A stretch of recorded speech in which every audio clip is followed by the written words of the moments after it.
welcome to the Evolution of Mom podcast. We are your hosts, Amy and Cherise.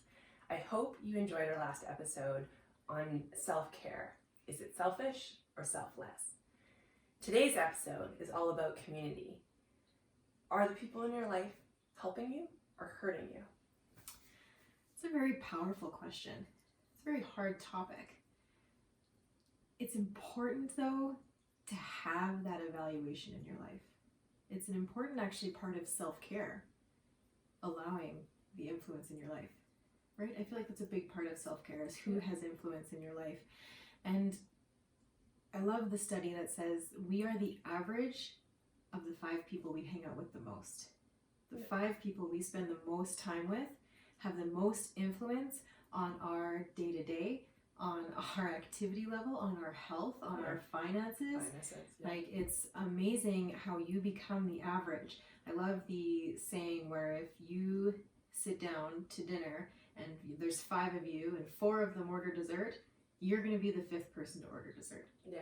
Whereas if they didn't, you're sitting at a table with people making maybe healthier choices that day, you're not going to be the one to order dessert. Yeah. And it's as influential as that. It's that powerful, and something so simple, that's how much power the people around you have.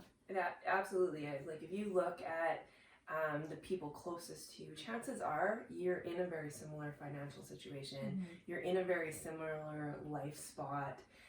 You guys hang out and do the same things. So, I mean, one of the best analogies that I can come up with for this topic is crabs in a bucket. And when you have crabs in a bucket and one starts to climb its way out, all the other crabs will pull it back down because they want everybody to stay in the bucket. And that is something that I've noticed as you start to grow and as you start to lean a little bit more into your best self, the others around you that maybe have been there for a very long time or kind of tend to stay the same, really, they have issues. Not issues, but they get upset. They get uncomfortable. Right? Because you're changing and they're staying the same. Mm-hmm. And it's such a weird thing, but for a long time, I just let it hold me back. Mm-hmm. I was like, you know what? I'm just comfortable here, and I'd rather stay in this spot. Mm-hmm. And not create waves in my social circle. It's a self-preservation thing, too, that we do. We want to be a part of the group. Yeah. Right back in the day, we had to be a part of the tribe, or you were off on your own. Yeah. And that's not a nice place to be. So I think it's really ingrained in us that we need to, on some level, have a tribe, have a community. And I think sometimes we settle in comfort in that community. And there's a lot of reasons why we do that. Yeah. I think one of our biggest ones that I've noticed is there's people that are just always around you. Mm-hmm. They've just always been there. And there may be that friend that you just kind of you already question, you know that you have a hard time. You know you want to say no when you're hanging out with them, but you still hang out with them because they've just always been your friend. And you invite them to tag along and stuff, and they can cause a negativity in the group, but you kind of stay with them. Mm-hmm. Right? And it's amazing when that self-awareness kicks in and that switch flips. When all of a sudden you're doing your regular routine with your regular friends, you're all talking about the regular things, and all of a sudden you've grown a little bit, and now it's not comfortable anymore. Yeah. You don't enjoy it as much anymore. The small talk doesn't do it for you anymore. You want to know what their goals are, what their dreams are. You don't want to hear about the weather and what happened last weekend and now what's going to happen next weekend. Yeah, we're looking forward to next weekend so we can go party again. I don't what's up? I don't. What's new? I don't even know how to answer that question. If you want an honest answer, when you ask what's new, I'm going to tell you that I have all these amazing things that I'm chasing after. But it's so funny because even those responses back to people actually don't want to hear that you have a ton of things new. Nope. Or my favorite is when people ask you, how are you doing? And you're like, I'm excellent. And then they're like, oh. And it you can see it impact them. Yeah. because we're used to negative space. Yeah. We're used to, just like how we talked about in one of our last episodes, we're used to being busy and it's negative and all of these things. Like we're celebrated in that. It's the same thing when you're talking to people. It takes them back a little bit. Oh, you're great. And the good friends, the ones that are ready to celebrate your growth and celebrate you and all the things you have going on in your life, will ask you why. Yeah. They want to know. Yeah. And there is that like spot, I think, too. I know for me, and I think many women, we're such givers by nature, we're caretakers by nature, and so we pour out a ton of energy. And we talked about, like, this is why it's so important for self-care to evaluate the people that are around you, because when you're givers, takers really easily find you. They do. And they're just happy, and you just kind of pour out. Like, how many times do you find yourself saying yes to things when you really want to say no? Mm-hmm. But because you don't want to upset the balance, because we're taught to kind of fit in. Yeah, right? no. And you don't want to stand out. And the minute you start standing out, and I think inherently we all have this like fear of losing love. Yes. And so when we start to stand out and people start to push back, we don't want to lose that love. Mm-hmm. But when you step into that standing out, I think that's when you actually find those people of value that are aligned with you, and that you can have those deeper conversations and talk about goals and dreams and all those things to carry you forward and help push you to be accountability buddies, to be to call you on your like BS when you're like hanging out in your low self. Yeah, playing a little small. Yeah.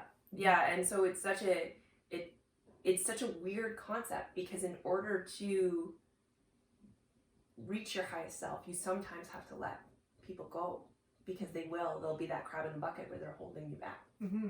And you'll start to notice that you're dulling your light, for lack of a better term, around them. And when that self-awareness kicks in, you'll notice it. You'll notice yourself coming down to someone else's level instead of staying up at the level that you want to be at and hoping they'll rise up with you, in which they will. Like, if you're 9 times out of 10, if you stay in your I'm great, I'm this, I have this going on, people will typically rise up to your level. They won't be able to stay there, because staying up there takes practice and time and self-awareness, but it's amazing to kind of socially experiment with that instead of coming down to someone's level, because you don't want to make them uncomfortable, because maybe your weekend sounded better than their weekend, or however you want to throw yourself into comparison. Just allow yourself to be happy, allow yourself to shine, and see the difference that it makes. One of the biggest and best self-awareness things that you can do when you're evaluating your community and things is to look at boundaries. Look at your boundaries, right? You said givers attract takers. That's very true. And as givers, we rarely have our extreme boundaries unless we really work at it. And so one of the best pieces of advice I have ever been given is that you teach people how to treat you. Mm-hmm. And that's a hard truth to kind of take sometimes, because I know a lot of us have people in our life that we think treat us pretty poorly, or look down on us, or see us as small. But in reality, we've allowed them to get to that space without standing in our truth, without setting those boundaries, with letting them say certain things and us just letting it roll off of us because we don't want to create those waves. Yeah. It's a very important thing to create those boundaries and to learn what those are. Yeah. It's interesting because, like, when I was in my marriage, I spent a lot of time being kind of like the peacekeeper of the family, and so I really spent these emotions where I got kind of conditioned out of being who I was naturally, and I just kind of let me be who I needed to be to keep the peace in the world and to keep the love that I had. And when I started to recognize that the woman that I was looking at in the mirror wasn't the woman that I knew I was, I started to place those boundaries, and I started to recognize what wasn't mine to take on. And it was interesting because there was huge pushback. I was just about to ask you, how This- did that look in your life when you Yeah. started to make those boundary changes around the people who know you best? And because there are people that they've been in your life for so long, but they want you, they hold you to that past version of yourself.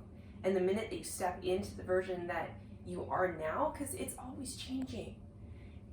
And I think a good partnership, friendship, whatever, any kind of relationship is the people that accept you for who you are right now. They allow you to grow and change. And celebrate it. Instead of being like, whoa, whoa, whoa, you weren't this person yesterday. And what is this whole thing where you're like standing your ground? Mhm. Like you used to be a pushover. Yeah. And I think that's really valuable to recognize, right? Because then I would question whether or not those people belong in your life. And I mean, some people like it, they just take a little bit to change. They don't like change, but yeah, some people you might just have to be like, I'm sorry, but this is the version of me that I really want to be. And gain strength in standing in that truth, because when the people around you who know you best as your past version, when they start questioning it, it can easily make it so that you question it too. You start to feel, oh, like that imposter syndrome, you know, and then all of a sudden you fall back into your old self when you're around those people. And then when you're around your other friends that are growth minded, or family members, whoever it is, we all have different groups of people, you come back up. And then you go back and you notice you're back down here again with certain people. And so that again is just self-awareness, standing in your truth. Yeah. And values. Yeah. But it's hard because again, that losing love. Yeah. And sometimes it's the people that are closest to us. And that feeling, it feels like you're being stabbed in the chest when someone you love and who you're close to says, you're being different. What's this all about? What's this all about? What are you trying this to isn't be? you. That this isn't you, or what are you trying to be? Yeah. It's like, dude, I'm trying to be better. Yeah. You're welcome. Well, in that too, like I used to be the ultimate chameleon. That's how I describe myself growing up. And how I just, like a lot of my early adulthood too, is I was really good in whatever group I was in fitting in. And I think as a child, I always had this like feeling that I just didn't quite fit. And I learned through bullying and all sorts of stuff that I needed to like suppress parts of myself in order to fit in. And so I could be, I mean, it could be so much as like the music changed. Like my music taste changed depending on who I was hanging out. Which is why I think in the last episode I mentioned that like my counselor was like, what brings you joy? Because I was so much of a people pleaser and I was so much of a chameleon that I actually didn't even know myself anymore. Right? Jim Carrey talks about that when he played the role in The Man in the Moon and he had to become that man. He's a method actor. Method actors, like, they get to that point where they immerse themselves so much into a character that he actually had lost himself. He had no idea who Jim Carrey was as an identity anymore. Wow. And that's what I got to. I got to this point in my life that I had no idea who Charisse was as a person. And that started my journey in trying to find myself. Yeah, that's so powerful. Yeah. Right? We said that in the last episode, you get lost in the different hats you wear, and you can absolutely get lost in the different groups that you're a part of. I think it's very important to understand that we're very responsible for who's in our life. Mm-hmm. And we have to take that responsibility for who has that influence. Yeah. And it is okay to have different friends. It's okay to have different friend groups. It's okay to understand that these friends are for nostalgia. And nostalgia is important sometimes, but maybe they're not the people you go to when you are grinding for a new higher level goal of your new higher level self. Yeah. And maybe they're not a priority friend, right? If you are on a mission to hit that higher self, maybe those friends that are from the past that have been with you all the time, or the friends that like you, you don't give them as much energy because your energy is focused in a different direction. And that's like the thing, right? Like if we're traveling down the road and we're traveling to two different destinations, at some point we're gonna have to say goodbye because we're not going to the same place. Yeah. Your priorities are over here. Yeah. It's okay to call them long distance sometimes, but they're not going to be the people that you say yes to all the time. Yeah. And I think getting yourself around people that are ahead of you, people that challenge you, like that's where your growth comes in. It's because all of a sudden, if you're in a room that you're uncomfortable with, this happened to me the other night. Yeah. I was in a Zoom room and I felt really challenged by the people that were around me. And part of me was like, I don't belong here. But then I understood, like I challenged myself to get outside of my comfort zone and to see if I could add value to that room. And it was a growing moment for me, for sure. But it was definitely a difficult moment. And that's so important though. Getting uncomfortable is where growth is. Yeah. That's where growth happens. And it's very important to have a community around you that have like-minded goals and, you know, all of these things. But it is important to take that step into the other room sometimes. You Yeah. want to still be exposing yourself every now and then to people that are ahead of you in the same area that you want to go. Yeah. That's very important. It's uncomfortable. Yeah. But that's where growth happens. Yeah, and I think when you start to look at the people and start evaluating the people around you in your life, one of the most important questions is to ask yourself is like, are you the same person? Are you the same person whether you hang out with this friend or this friend or this friend? Or are you changing with whoever you are? Because if you're changing with whoever you're hanging out with and you're a completely different person, even in the slightest, there's a part of you that you're suppressing. You're hiding who you are in order to get that love. Mm-hmm.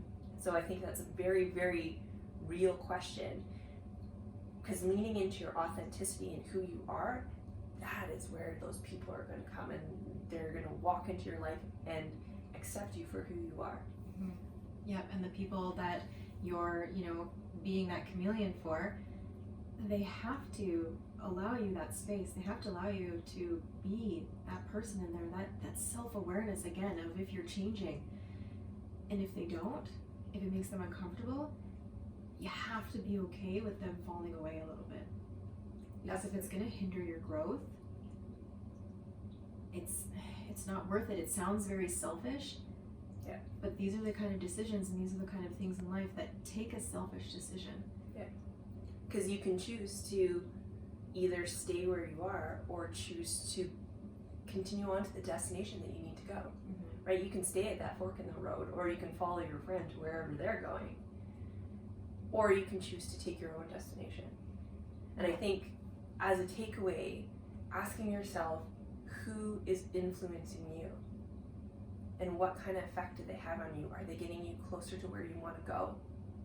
Or are they just allowing you to stay the same? Mm-hmm. Yeah, that's a really powerful question to be asking yourself. We have come a long way in our community, haven't we? Yeah. I mean, coming from a space of chronic illness, being around people now that want to see me healthy and want to see me not play small and see growth instead of seeing like pity. Yeah. Pity in a way of, you know what, it's okay. Yeah. It's okay. Stay small. Stay in your victim mindset. You know, stay here. It was a huge change for me to get around people that said, no, you can be healthy. Yeah. You can do hard things, Amy. Yeah. That's my favorite. You can do hard things. And to have that support around you, like that alone makes you want to do better. Yeah. And makes you feel like you can. And that's the most beautiful thing, right? To have those kind of friendships that like not only love you right now, exactly as you are, but go, hey, we want you to be better as well. Mm-hmm. And I can see that you're better. Yeah. I can see your greatness in you, even if you can't see it in yourself yet. Sometimes it takes somebody else believing in us before we can believe in ourselves. 100%. Yeah. And those are some of the greatest friends you can have because they pour that belief into you when you don't have it. Yeah. Beautiful. So again, wrapping up, to take away, make sure you're asking yourself who is influencing you and asking yourself, are you changing for who you're around? Because if you are, maybe those people don't belong in your life. Yeah, bring in that self-awareness. Yeah. So again, Thank you for joining us. If you found value in this episode or you know somebody that does, please share it. We hope that you did. And don't forget to put yourself first. You cannot pour from an empty You cannot pour from an empty cup. Can't give from an empty cup, can't pour from an empty cup. Either way, you're important. Fill your cup. Don't allow it to get empty. Next week, our episode is going to be on health. Health is about so much more than not being sick. I'm really excited for that one. Yeah. We are so excited, as always, to be here for you, but also we have a Instagram community.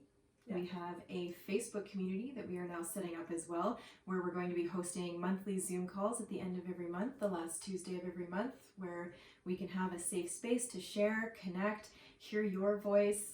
I'm really excited about that. Connect on a more intimate way. Sometimes in our life, we don't have the kind of community that you can have these kind of conversations with yet. Maybe your friends aren't there yet. Yeah. We would love to be that space for you. As always, big shout out to Kevin and Alan and the whole team at Next Level University. Your guys' podcast is amazing, and we appreciate all the help you've given us on our podcasting and coaching. Definitely. Thank you so much. Thank you all for being here. Bye. Bye.